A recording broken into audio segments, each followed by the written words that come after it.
Bear, real quick, without thinking, which one should you do? Transition or big chop? See, that's why I don't ask you nothing. So just a little backstory about your girl. I big chopped, I did not transition. But I'm not here to say that one is right or one is wrong. Because the end result is you're natural, and that's really the only thing that matters, right? So I'm just here to lay out all the cards on the table so you can see which one fits your lifestyle and your personality. You know, I'm just trying to, you know, look, I came organized and everything. I got these cute little bullet points.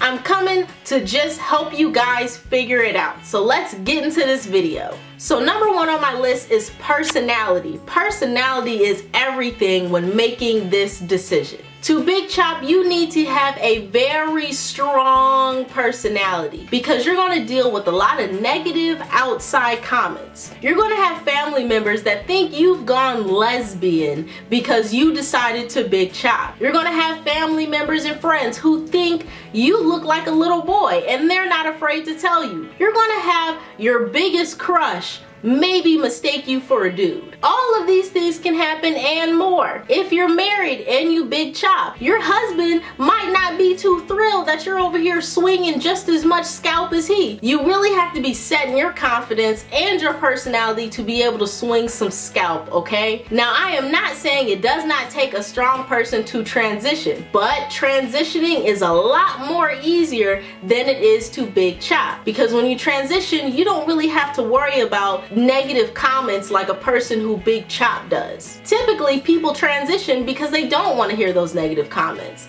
They want to have hair, they want to look like a girl, they don't want to have to worry about people mistaking them for a boy. So that's why people transition. Now, one thing I have noticed about people who do transition, they kind of struggle within themselves because when you transition, you grow out all this beautiful new growth. You're super excited to go natural, but then you always have the reminder of your permed days. You always have those relaxer ends connected to this gorgeous crown. So I know a lot of people who transition are so itchy to chop off their ends, but they're just not ready. And I know they battle with that a lot. To cut off my ends or to keep transitioning for as long as I possibly can. Some transitioners even get stuck on the growth and they never want to chop off their permed ends just because of growth. You just have to make that decision to cut the relaxer ends off. Now that's totally up to you. Not everybody goes through that, but do you have the personality to big chop, or do you have the personality to where you might want to transition a little bit more? Now the next on the list is the environment. This one's second because this one will actually play a really big factor in whether you transition or big chop. Now if you're thinking about going natural and you live with your family or you live with your parents or maybe you're younger, your best friend is going to be transitioning, okay? Because your family or your parents might not really want you to cut off all your hair. So of course, if you still want to go natural, your best bet is going to be to transition. Maybe you're older, maybe your husband doesn't really want to see you swinging scalp just like him, and maybe it'll be in your best interest to just transition. That way you can keep your hair and you can just cut off the ends when you're ready. Now, if you are by yourself or you have a family that just loves for you to do you, then big chop if you want. Because hey, if you ain't got nobody giving you no negative comments, if your personality is the kind where you're like, I'm gonna do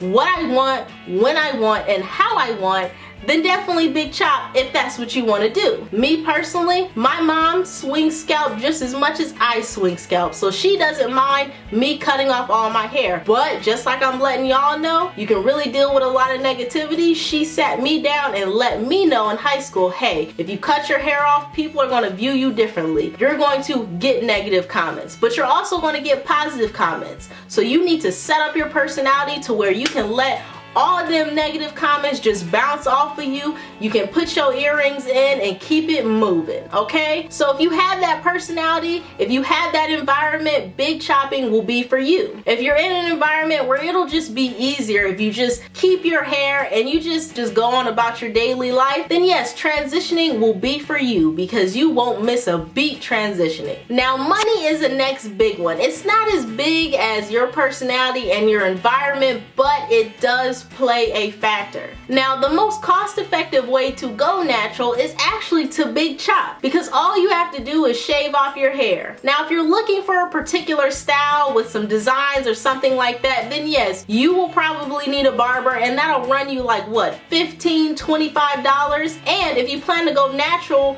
you know, forever, it'll just be a one-time fee. But if you're like me, you're a little bit more frugal. I had my mama cut all my hair off, okay? It was cheap as can be. She charged me $0, all right? And I just chopped it all off. The other thing about big chopping is you don't really need that many products. You don't have to try any products out. You just, you know, slap on whatever products you have and go. Now, if you're transitioning, you have to remember there are certain products for new growth, and then there are certain products for your delicate relaxed ends, because your relaxed ends can actually start to break off and start to kind of damage your natural hair. But since you will be having all of this hair, you will need to go out and buy products to maintain your hair, versus big chopping where you have no hair. You will have to go out and buy products for transitioning. It's not really a big thing, but that is something to keep in mind. It's cheaper to big chop just because you don't have to go out and buy a bunch of products or tools. You can just literally wake up, brush your hair forward, and move on out the door. Whereas transitioning, you will have to do your hair, buy the right products, buy the right tools, and then you'll be able to keep it moving. Now, last but not least, we're going to talk about time. Okay,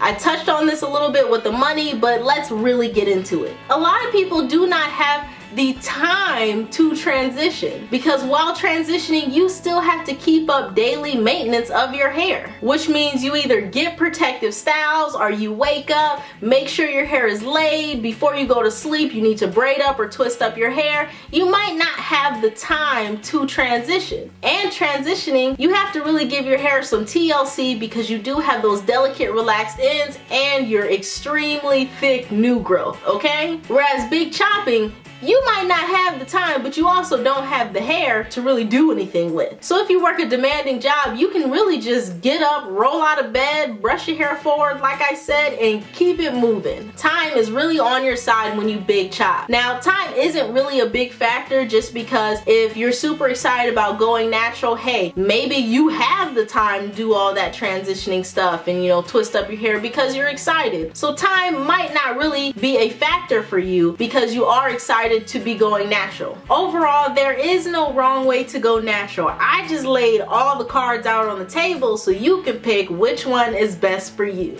Big chopping comes with a lot of adversity and a lot of other people's opinions. You just hear yak, yak, yak, yak, yak all day about how people feel about you and your scalp. Transitioning, you always have to see those relaxed ends. No matter what you do, you have to see those ugly little relaxed ends stuck to your beautiful crown. The benefit of big chopping, you get to see your hair right then and there. You get to be a little chia pet and water your hair until it grows, and you're right there, natural from the start. Transitioning, you don't have to worry about other people's opinions on your hair because you'll always have hair. You get to have the benefit of playing in your hair and having hair. I mean, it goes either way, but it's up to you and your personality. I big chop and I don't regret it. And I also know people who've transitioned and they don't regret it either. So get a list and write down all the pros and cons, alright? Now, if you like this video, definitely thumbs it up and share it around to any of your friends who are thinking about going natural or who you're trying to convince to go natural. I'm pretty sure this might help them out. I mean, tell all your friends about your girl. I can help out a fro or two. So definitely click that subscribe button, and I'll see you guys in my next one. Peace out.